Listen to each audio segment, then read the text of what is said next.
ministro da Infraestrutura, Tarcísio Gomes de Freitas, participou de um fórum de líderes de linhas aéreas, o Alta Airline Leaders Forum. Em seu discurso, o ministro Tarcísio falou sobre o programa de parceria de investimentos mantido e estimulado pelo presidente Jair Bolsonaro. Segundo o ministro, temos o maior programa de concessões de nossa história, possivelmente o maior programa de concessões do mundo. O ministro Tarcísio afirmou que o cenário mundial é extremamente interessante para o Brasil fazer o seu programa de concessões, aproveitando as oportunidades criadas pelo cenário internacional. Segundo o ministro, o Brasil vive um momento de aumento de credibilidade e, quando a credibilidade aumenta, o investimento chega. Tarcísio Gomes de Freitas listou os avanços já alcançados pelo governo Bolsonaro e falou dos planos para o futuro, afirmando que o país vai atingir a meta de 200 milhões de passageiros em 200 localidades atendidas. O ministro resumiu: o Brasil está caminhando na direção de sua vocação. A vocação do Brasil é ser grande, e o Brasil vai se tornar grande, gigante, porque tem potencial para isso. Após a palestra, o ministro concedeu uma entrevista em que explicou detalhes sobre as últimas medidas do governo. Assista. Bom, depois desse vídeo, o que me resta? Como um bom pregador, como um bom evangelista, pregar o evangelho. Pregar o evangelho significa trazer a boa nova, e é o que eu tenho procurado fazer nos diversos eventos, falando um pouco do Brasil. Depois, lá de 2016... onde nós andamos pelo Vale da Sombra da Morte, foram 8 trimestres seguidos de queda de PIB, uma redução de PIB per capita da ordem de 9%, uma redução de demanda doméstica da ordem de 12%. Foi criado o Programa de Parceria de Investimentos da Presidência da República, um programa que trouxe governança para a estruturação de projetos, e que foi mantido pelo presidente Bolsonaro. O presidente Bolsonaro tem uma grande virtude: ele elevou a questão da infraestrutura a nível de Estado. Manteve o programa, manteve as pessoas, nos deu oportunidade de manter times técnicos à frente das diversas tarefas do Ministério da Infraestrutura, e nós temos conseguido, então, ter sucesso no nosso programa de concessões. Temos o maior programa de concessões da nossa história, provavelmente um dos maiores programas de concessão do mundo. Um programa que vem dando certo. Esse ano nós realizamos no Ministério da Infraestrutura 27 leilões de ativos, todos extremamente bem-sucedidos. No âmbito do Programa de Parceria de Investimentos foram 32 leilões. E mais leilões virão agora até o final do ano. Em novembro, por exemplo, nós faremos o leilão da seção onerosa, do excedente da seção onerosa, que vai ser o maior leilão de óleo e gás do mundo. Então nós temos uma economia que começa novamente a respirar, que começa a pulsar, compatível com um país grande como é o Brasil. O cenário é extremamente interessante para nós. Primeiro, o Brasil é um país muito grande. Se nós colocarmos num gráfico países que têm dimensão continental, acima dos 5 milhões de quilômetros quadrados.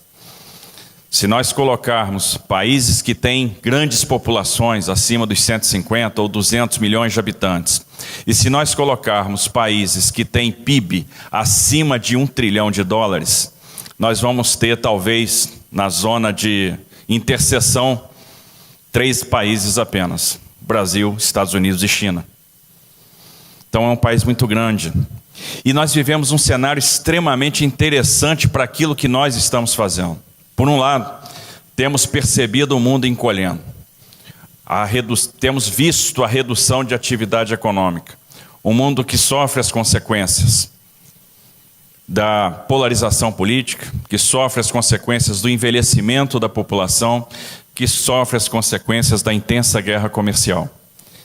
As economias centrais têm respondido a esse encolhimento, a essa redução de atividade por meio de redução de taxas de juros. Bancos centrais têm comprado dívidas a custos baixos. Significa que, se houver uma retomada do crescimento, um aumento da taxa de juros, alguém vai perder muito dinheiro. Então nós estamos num momento ímpar, porque, aproveitando essa oportunidade, estamos fazendo reformas liberais, reformas estruturantes. Estamos tirando o Estado das costas do empreendedor. Aprovamos a reforma da Previdência. Muita gente duvidava, será que o Brasil vai conseguir fazer uma reforma da Previdência com grande potência fiscal? Fizemos. Fizemos a reforma da Previdência com uma grande potência fiscal. Mostramos o compromisso do Brasil com a situação fiscal, com a responsabilidade fiscal. E pela primeira vez nós temos um alinhamento de política fiscal e política monetária. Ao mesmo tempo que há o esforço para a redução de despesas, há também a inflação abaixo do centro da meta e a diminuição da taxa de juros. Quando que nós íamos imaginar que nós teríamos no Brasil uma taxa de juros da ordem de 2% real, tendendo a baixar, podendo chegar a 1% real? Se nós pegarmos a curva de investimento, de retorno sobre investimento, teórica, propugnada pelo FMI como retorno interessante, e compararmos com a nossa taxa de juros de longo prazo, a gente vai ver que a nossa taxa de juros de longo prazo já está abaixo do retorno requerido pelos projetos de infraestrutura, e nós conseguimos remunerar os nossos projetos a taxas muito mais interessantes. A gente consegue proporcionar excelentes retornos em dólar para os investidores estrangeiros. Vivemos um período de aumento de credibilidade. E o aumento de credibilidade e investimento são coisas que caminham juntas. À medida que o aumento da credibilidade aumenta, o investimento chega. Observamos a redução do prêmio de risco estrutural do Brasil. Hoje, o nosso CDS é abaixo daquele que nós tínhamos na época do Investment Grade. Significa que não vai tardar muito, nós estaremos próximos de uma reclassificação de risco. Basta nós termos os primeiros sinais de que a economia vai retomar, e ela já está dando esses sinais. Vamos chegar provavelmente no final do ano com praticamente 1% de crescimento. Mas poderíamos chegar a mais se não fosse alguns eventos que ocorreram aqui dentro e lá fora. A própria redução, os 3 choques talvez, o choque da redução, da retração da economia mundial, o choque Argentina, o choque Brumadinho. Nós poderíamos estar chegando esse ano com 1,6%, 1,7% de crescimento de PIB. Agora, nós devemos bater ano que vem 2,5%, 2,6%. Riscos que nunca foram tratados estão sendo tratados no nosso programa de concessões. Resolvemos enfrentar várias questões importantes, como a questão do excesso de judicialização, fortalecendo o mecanismo de arbitragem nos contratos de longo prazo, editamos um decreto de arbitragem, enfrentamos a questão do risco cambial, desenvolvemos um mecanismo de tratamento desse risco cambial dentro do contrato, onde a gente outorga variável para redear câmbio. Estamos enfrentando a questão do meio ambiente e desenvolvimento são conciliáveis. A provisão da infraestrutura é completamente conciliável com a preservação do meio ambiente, e só há preservação onde há desenvolvimento. Preservação de meio ambiente não se coaduna com pobreza. Não existe preservação de meio ambiente onde há pobreza. Vamos criar uma nova série de debêntures, aumentando o incentivo para o emissor, permitindo a emissão de bonds no mercado internacional, sem o withholding tax no retorno do capital. Estamos tratando e adequando as nossas regras, tornando-as similares às dos países da OCDE no que diz respeito à tributação sobre ganhos de capital vindos do exterior. Estamos trabalhando a modernização do nosso sistema de câmbio. As operações de swap vão se tornar mais baratas. Estamos fazendo uma reforma do sistema financeiro, onde nós vamos atuar justamente no gap do crédito. E atuar no gap do crédito significa aumentar a produtividade. Isso nos permite, então, colocar para o mundo um ousado programa de concessões, que não é só o maior programa de concessões do mundo, mas é talvez um dos mais sofisticados em termos de tratamento de riscos. E aí serão 3 mil quilômetros de novas concessões de ferrovias, 16 mil quilômetros de novas concessões de rodovias, dezenas de arrendamentos portuários, privatizações de portos e, sim, mais concessões de aeroportos, mais investimentos na infraestrutura aeroportuária.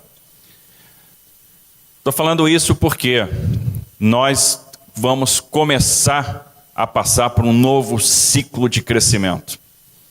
E diferente dos demais ciclos que nós passamos na nossa história, onde esses ciclos foram muito lastreados em capital público, dessa vez, os novos ciclos de crescimento estão lastreados no investimento privado.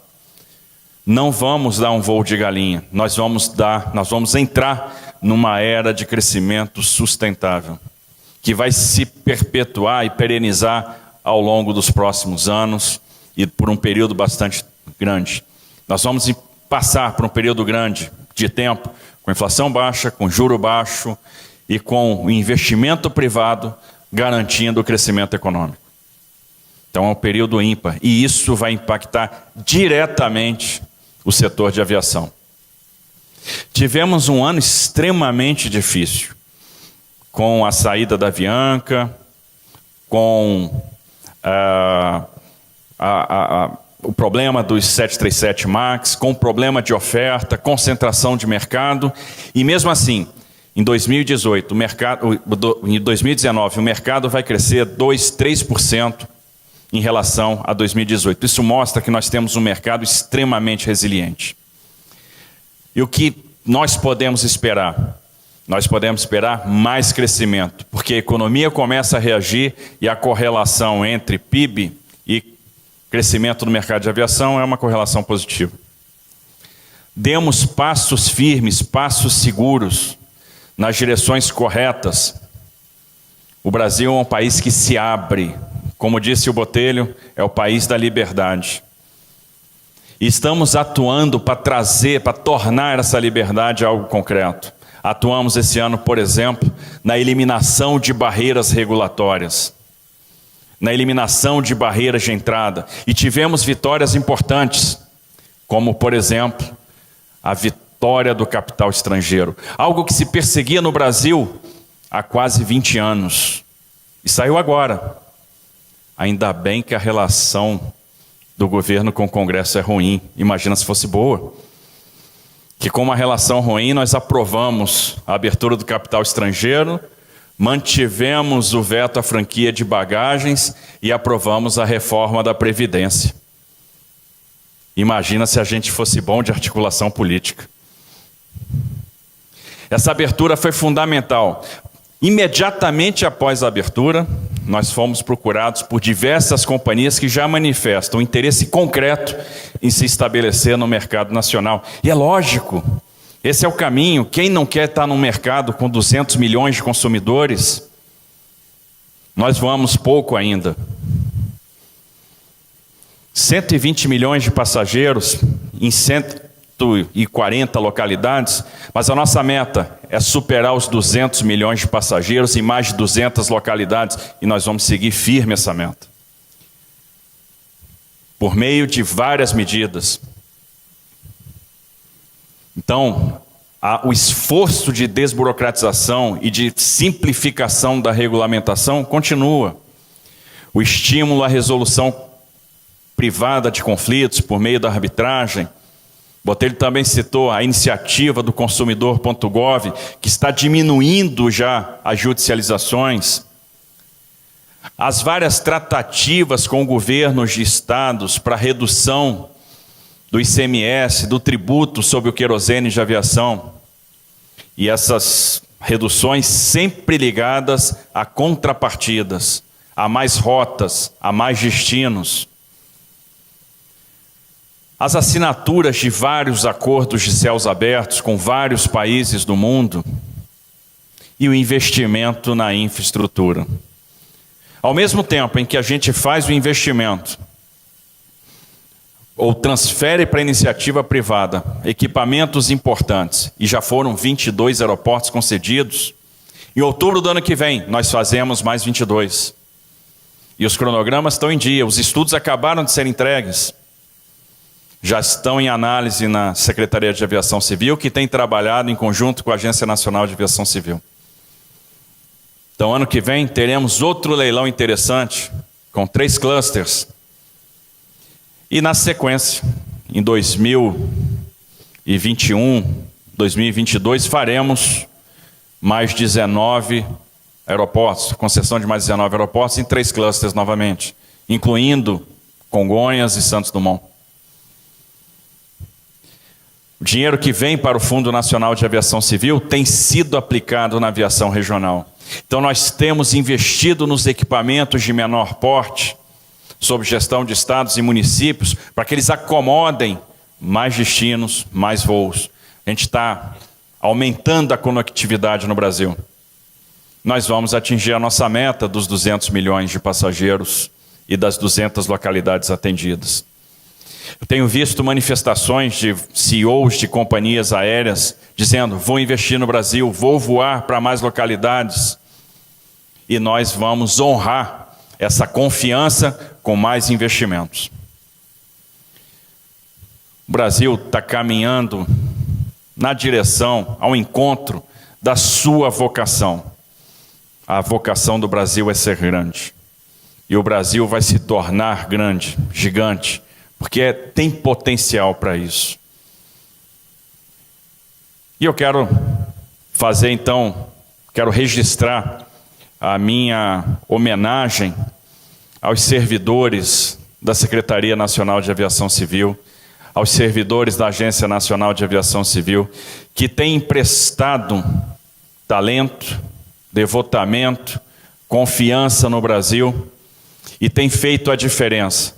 Então, registro aqui os meus sinceros agradecimentos e as minhas homenagens pelo profissionalismo desses servidores, pela forma profissional com que eles têm trabalhado para transformar o mercado de aviação no Brasil. Agora que o seu período chega quase ao fim, Botelho, quero louvar o seu entusiasmo com o mercado e a forma como você, ao longo desses anos, perseguiu a abertura. Como você foi diligente, como você foi corajoso, quase um Dom Quixote, enfrentando moinhos de vento. Quero louvar todos que fazem aviação no Brasil, quero louvar o DECEA e o Comando da Aeronáutica, na pessoa do Brigadeiro Domingues. Quero louvar a confiança no Brasil, colocada o tempo todo pelas empresas que aqui trabalham, que aqui operam. Então, minha homenagem às empresas de aviação, por meio dos seus CEOs aqui presentes. E nós todos juntos vamos construir um Brasil diferente e que, em particular, vai ter um mercado de aviação compatível com a pujança e com o gigantismo do Brasil. Então, nós temos a geração aqui na nossa frente que vai transformar o país. Obrigado.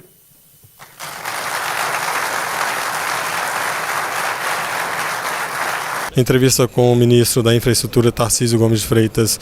Ministro, o senhor estava falando durante o discurso ali, né, que já tem para o próximo ano, são mais 22 aeroportos para serem concedidos e mais 19 para 2021, né? Qual que é a expectativa do governo na concessão desses aeroportos? E aí o senhor incluiu também Congonhas e Santos Dumont, no Rio de Janeiro. Qual que é a expectativa do governo para essas novas concessões? A expectativa é a melhor possível, né? A gente vem de rodadas bem-sucedidas. A cada rodada a gente vai aperfeiçoando o modelo de concessão, a gente vai incorporando lições aprendidas, a gente vem mantendo o contato estreito com vários investidores interessados, capturando aquilo que é a experiência daqueles que já ingressaram no mercado nacional para aperfeiçoar os contratos, daqueles que participaram dos leilões passados, para ter um modelo cada vez mais forte. Então, nos roadshows recentes que nós fizemos, a gente já pôde constatar um interesse enorme por esses ativos que irão a leilão no ano que vem e também em 2021. Então, a gente tem um programa que é muito bom, muito sofisticado, que tem despertado o interesse do investidor estrangeiro. Eu tenho certeza que os próximos leilões de aeroportos serão bem-sucedidos como foram os anteriores. Ministro, a recente situação ocorrida no Rio de Janeiro, na praça de pedágio, o problema entre a Prefeitura e a Justiça, pode impactar os futuros contratos de concessão, trazer uma insegurança aos investidores? Não, porque é uma questão bastante isolada, né, num contrato municipal, né, foi uma questão de relação do prefeito com a concessionária, nada tem a ver com o programa federal. O investidor tem isso muito claro, existe uma tradição no governo federal de respeito aos contratos, essa tradição permanece muito viva, isso para nós é um dogma inafastável. Então a coisa mais importante para nós é passar para o investidor nacional, estrangeiro, o nosso compromisso com os contratos, e o investidor faz essa leitura claramente. Então, não é algo que afete em absoluto o nosso programa de concessões. Ministro, o senhor falou em meta de 200 milhões de passageiros e 200 localidades. Eu queria saber para quando é essa meta e hoje a gente atende quantas localidades? Hoje a gente atende 140 localidades, são 120 milhões de passageiros. A nossa ideia é chegar aos 200 milhões de passageiros e 200 localidades em 2025, com os investimentos que estão sendo gestados agora. Então, por um lado, nós estamos transferindo aeroportos para a iniciativa privada, serão 41 até o final deste governo, até 2022. Observe que nós vamos atingir 63 aeroportos concedidos, isso é uma marca muito expressiva, e a gente aproveita então até o recurso que ingressa por meio dessas concessões para fazer os investimentos na aviação regional. Então a gente está fazendo diversos investimentos nos mais longínquos destinos, né? São aeroportos no interior da Amazônia, são aeroportos no Centro-Oeste, no interior do Nordeste, no interior de Minas Gerais, no sul do país, que vão se integrar com esses aeroportos que são concedidos. Então a gente vai dando mais conectividade ao país, né? Construindo ou criando as condições para que a gente possa ter mais rotas e, obviamente, outras medidas são tomadas, como flexibilidade ou remoção de barreiras regulatórias, atuação em preço de combustíveis, né?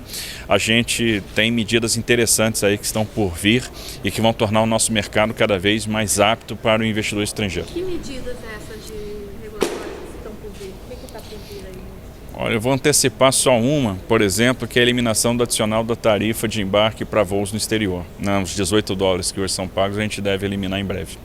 Ministro, o senhor falou também sobre o interesse de empresas estrangeiras para atuar no Brasil, né, com a lei do capital aberto. Já tem algum interesse concreto? Já, a Air Europa, a Globalia, já se fixou no mercado nacional, né, já se tornou uma empresa brasileira com 100% de capital estrangeiro. Nós temos várias empresas que estão em tratativa conosco. Vocês devem ter observado recentemente novas empresas começando a fazer voos internacionais. Nós tivemos a Norwegian, a JetSmart, a Flybond, a Sky. E esse é o primeiro passo para que no passo seguinte essas empresas se estabeleçam no mercado nacional. Então elas começam a operar essas primeiras rotas internacionais, vamos aumentando as frequências. Na sequência elas devem ingressar no mercado aéreo nacional, fazendo voos domésticos. Isso vai trazer mais competição e isso é muito bom para o consumidor. Isso o senhor conversa muito com os investidores, tanto o pessoal da área de infraestrutura quanto do mercado financeiro também. O senhor chegou a mencionar sobre a reclassificação de risco, a expectativa do país ser. Isso é uma sinalização que isso é comentado pelos próprios investidores. O senhor já recebeu algum sinal mais concreto de algum desses agentes do mercado com quem o senhor conversa? Não, isso na verdade é uma constatação. Observe, o nosso risco estrutural, nosso prêmio de risco estrutural vem caindo, o nosso CDS hoje é mais baixo do que na época que nós tínhamos investment grade. Hoje nós temos uma estabilidade de rating, né? Nossa situação hoje é estável. A aprovação da reforma da Previdência foi fundamental para essa estabilidade. Agora, isso é uma coisa, essa reclassificação é uma coisa que naturalmente vai acontecer à medida que as agências vão percebendo o nosso avanço em termos de risco. Então tem em termos de crescimento. Então a partir do momento que eles começam a perceber que o Brasil realmente está dando os primeiros passos na direção do crescimento, a reclassificação virá, né? E tem outras coisas importantes de sinalização, por exemplo, nós estamos nos tornando cada vez mais aptos para o ingresso da OCDE, atingindo requisitos que são importantes. Agora, o investimento estrangeiro, principalmente por meio do nosso programa de concessões, virá, porque nós conseguimos construir um programa de concessões que está muito bem estruturado, ele é muito sofisticado, isso na palavra dos próprios estrangeiros. E qual é a diferença? A gente não está indo lá para fora oferecer uma lista de projetos. A gente está indo lá para fora mostrar que nós temos um bom ambiente de negócio, que fundamentos estão corretos, reformas estruturais estão sendo feitas, a gente está construindo os alicerces para um crescimento que vai ser um crescimento sustentável, de longo prazo, perene, e que todos os fatores de risco que eram apontados pelos investidores estão sendo corretamente endereçados. Então, nós criamos um ambiente que é muito favorável para a vinda do investidor estrangeiro e ele virá. E as indicações da ANAC, ministro? Última pergunta, tá, gente? Só para confirmar aqui. Em breve. O senhor falou a eliminação do adicional de tarifa de embarque para o exterior. Isso, uma das medidas que vocês estão tomando para a regulação, é eliminação do adicional de tarifa para o embarque para o exterior. Isso? A tarifa de embarque, né, para voos estrangeiros, o adicional de tarifa que foi criado lá atrás para recompor a dívida imobiliária da União, ele vai ficou. Sim. E ficou. Ele vai ser eliminado. E quando isso, ministro? Breve, muito breve, muito breve. Se você apoia Jair Bolsonaro, curta este vídeo. Manifeste a sua opinião e compartilhe para que a vontade do povo brasileiro seja conhecida. Inscreva-se no canal para ter acesso gratuito ao nosso conteúdo. Uma produção Folha Política.